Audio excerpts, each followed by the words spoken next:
रंभा डायन शाम के समय खुशी खुशी मुर्गे का मांस लेकर घर की ओर लौट रही थी। बाबा कई दिनों से मुर्गे का मांस खाना चाह रहे थे। आज तनख्वाह मिली इसलिए बाबा के लिए मांस भी खरीद लिया। ये सोचते सोचते रंभा डायन घर पहुंच गई। अरे बाबा, आप अभी लेटे हुए क्यों हैं? रंभा डायन के पिता खाट की एक तरफ लेटकर जोर जोर से खांस रहे थे।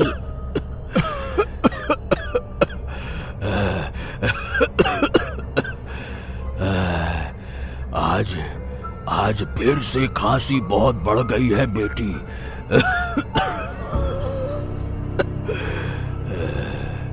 क्या आपको तो बहुत ज्यादा खांसी हो गई है?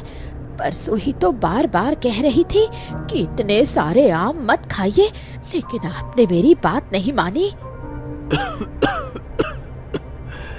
क्या करूं, पके आम इतने स्वादिष्ट लग रहे थे, इसीलिए। अरे अब और मत बोलिए, बात करते ही आपको खांसी आ रही है और तकलीफ भी हो रही है। मैं डॉक्टर काका को बुला कर लाती हूँ। अभी अभी तो काम से आई है, अब फिर से। हैं? आप इतनी तकलीफ में हैं और मैं चुप बैठी रहूं, ऐसा भी कहीं होता है? ये कहकर रंभा डायन डॉक्टर के पास निकल गई। डायन ने जाकर शैलेन डॉक्टर को सारी बात बताई। अच्छा, देखो, जो कुछ भी मैंने तुम्हारे मुंह से सुना है उसके बाद अभी जाकर तुम्हारे पिता को देखना बहुत जरूरी है। हाँ चलिए। डॉक्टर रंभा डायन के साथ उसके घर आए। काफी देर तक अच्छी तरह जांच करने के बाद, है क्या समझे डॉक्टर बाबू? कोई डर की बात तो नहीं है? नहीं, डरने की कोई खास बात नहीं है, लेकिन तुम्हारे पिता की छाती में कफ काफी ज्यादा जमा हो गया है ना? तो चलो, मैं कुछ दवाइयां लिख देता हूं, उनसे खांसी कम हो जाएगी। लेकिन छाती का कफ साफ करने के लिए बकरी का दूध जरूरी है। बकरी का दूध? हाँ, बकरी का दूध। इसे पीने से छाती का कफ पूरी तरह से साफ हो जाता है। बहुत लाभकारी चीज है बकरी का दूध। एक काम करो, लगातार 1 महीने तक पिलाओ, फिर खांसी वापस नहीं आएगी। अच्छा ठीक है। डॉक्टर की दी हुई दवाइयां खाने के बाद रातों रात पिता की खांसी काफी कम हो गई। हमारे इच्छापुर गांव में सिर्फ मंगतराम दा के पास ही बकरियां हैं। कल ही जाकर उनसे कहना होगा। अब बकरी के दूध की क्या जरूरत है? मैं तो ठीक हो गया हूँ। डॉक्टर बाबू की बात नहीं मानेंगे क्या? बकरी का दूध बहुत जरूरी है। अगले दिन सुबह। ओ मंगत काका, घर पर हैं क्या?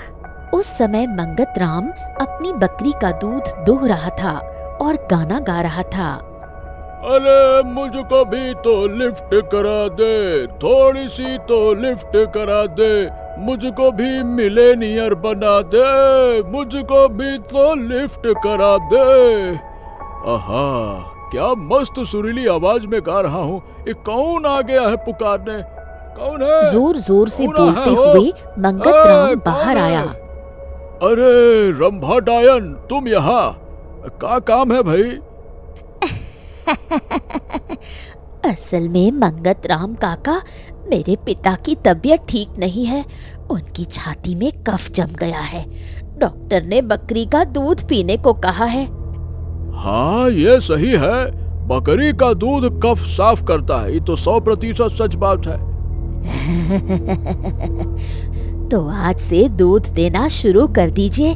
और कितने पैसे लगेंगे बता दीजिए। आहा, मैंने ये तो नहीं कहा कि मैं तुम्हें दूध बेचूंगा। मंगत राम की ये बात सुनते ही डायन का चेहरा उतर गया। क्यों मंगत राम काका? मैं सिर्फ इंसानों को अपनी बकरी का दूध बेचता हूँ, किसी डायन को नहीं। लेकिन क्यों? मैं तो पैसे देकर ही दूध खरीदूंगी। अरे तू चाहे जितने पैसे दे दे, लेकिन अगर मेरे ग्राहक सुन ले कि मैं एक डायन को भी दूध बेचता हूँ ना, तो वो मुझसे दूध लेना बंद कर देंगे और मेरा धंधा चौपट हो जाएगा। लेकिन इच्छापुर के गांव के सभी लोग मुझे और बाबा को बहुत प्यार करते हैं। मुझे नहीं लगता कि वो कुछ बुरा मानेंगे। अरे वो भले ही मुंह से कुछ ना कहें, लेकिन इंसान और भूत चाहे जितना साथ रहे, कभी एक नहीं हो सकते। अब और बात नहीं करना चाहता, चलो तुम जाओ यहाँ से। नहीं तो दूध चाहिए, डायनों को भी आजकल दूध चाहिए। लेकिन डायन ने कई बार विनती की, पर मंगतराम नहीं माना। आधुनिक युग में रहकर भी तुम इतने अंधविश्वासी हो, ये मैंने नहीं सोचा था।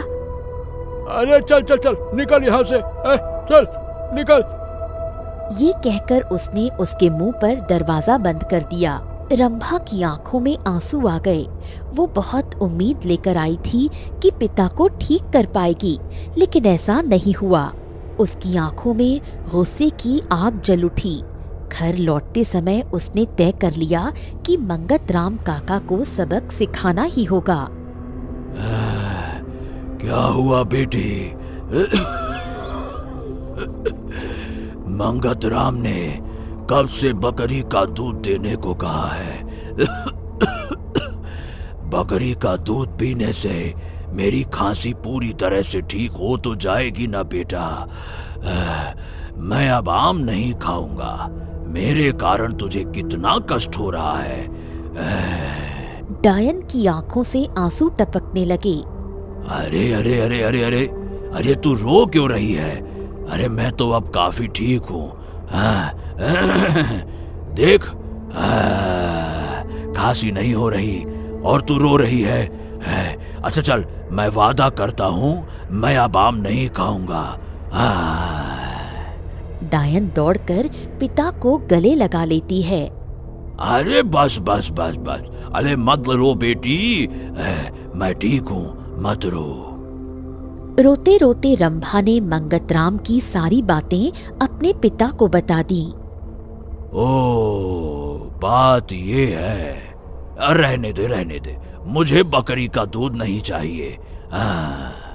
डायन ने आंसू पोंछे। उसकी आंखों में फिर से आग चमक उठी। जब घी सीधी उंगली से ना निकले तो उंगली टेढ़ी करनी पड़ती है। अब मुझे यही करना होगा। मंगतराम काका को सबक सिखाना ही पड़ेगा। फिर उसने अपनी योजना पिता को बताई।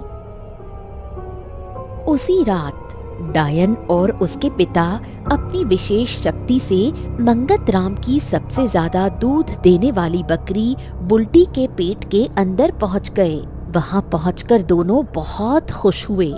डायन के पिता श्रीमान नरेशपति खाट पर बैठे थे। एसी चल रहा था और वो स्ट्रॉ से दूध पी रहे थे।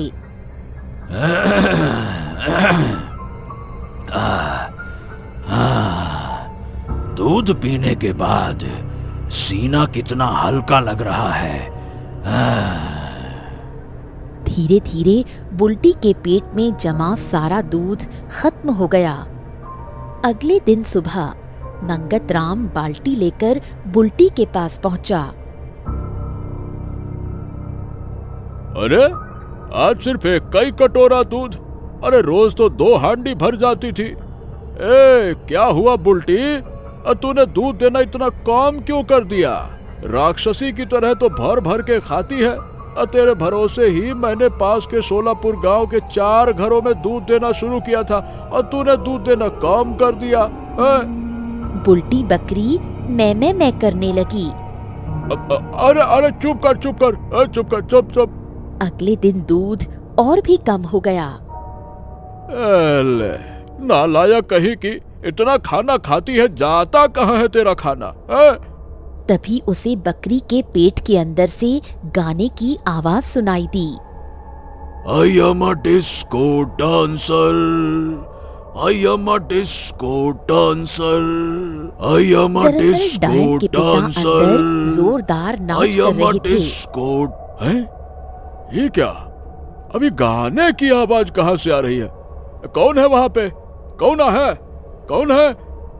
अरे लगता है मंगतराम ने सुन लिया, जल्दी से गाना बंद करता हूँ। गाना बंद होते ही मंगतराम कुछ समझ नहीं पाया। उस रात शक होने पर मंगतराम बकरी के पास गया और कान लगाकर सुनने लगा। तभी उसे पेट के अंदर से आवाजें सुनाई दी। अरे ओ, अरे कौन है मेरी बकरी के पेट में? कौन है? बाहर निकलो! अरे बाहर निकलो! कौन है? बाबा, लगता है मंगतराम काका को पता चल गया। इतना कहकर डायन बकरी के पेट से बाहर निकल आई। रंभा तुम? हाँ, मैं और बाबा बुल्टी के पेट के अंदर हैं। तुमने दूध देने से इनकार किया था ना, अब कैसा लग रहा है? ये कहकर वो फिर से पेट के अंदर चली गई। बुल्टी, मैं तुझे छोड़ूंगा नहीं। देखना कल तेरा क्या हाल करता हूँ। अब मुझे तेरी जरूरत ही नहीं है। अरे तुम्हें खाने को भी नहीं दूंगा, देखना तुम। हाँ, नहीं तो। गुस्से में वो वहाँ से चला गया। बेटी, अब मैं पूरी तरह से ठीक हूँ। चलो घर चलते हैं, मंगतराम का बहुत नुकसान हो रहा है। हाँ, कल सुबह ही लौट चलेंगे। कुछ देर बाद मंगतराम के घर से रोने चिल्लाने की आवाजें आने लगी। मंगतराम के घर से रोने की आवाज आ रही है। हाँ, मैं जाकर देखती हूँ। घर के अंदर जाकर उसे पता चला, मेरे बेटे को सांप ने काट लिया है। वो खाट पर सो रहा था, खिड़की से सांप आ गया। ये कहते कहते वो रो पड़ी। क्या? इसे तुरंत अस्पताल ले जाना होगा। देखो, इसका शरीर धीरे धीरे नीला पड़ रहा है। अरे अब इतनी रात में एम्बुलेंस कहाँ से आएगी? कब आएगी? कैसे आएगी? अब मैं इसे अभी अस्पताल ले जाती हूँ, तुम लोग पीछे पीछे आ जाना। एक पल भी बर्बाद किए बिना रंभा ने मंगतराम के बेटे बटू को गोद में उठाया और हवा में उड़कर अस्पताल पहुँच गई। जब मंगतराम और उसकी पत्नी अस्पताल पहुँचे, तब तक उनका बेटा काफी स्वस्थ हो चुका था। उसे विषनाशक इंजेक्शन दिया जा चुका था। मंगतराम रोते हुए रंभा का हाथ पकड़कर बोला, रंभा, मैंने तुम्हारे साथ इतना बुरा व्यवहार किया, फिर भी तुमने मेरे बेटे की जान बचा ली। तुम इंसान नहीं, भूत हो, लेकिन इंसानों से 100 गुना बेहतर हो। मैं तुम्हारे बारे में बहुत गलत सोचता था। हो सके तो मुझे माफ कर दो। छी छी, आप मेरे बड़े हैं, क्या बड़े कभी छोटों से माफी मांगते हैं? इस घटना के बाद इच्छापुर गांव में इंसानों और भूतों के बीच और भी अच्छे संबंध बन गए। सभी मिलजुल कर खुशी खुशी रहने लगे।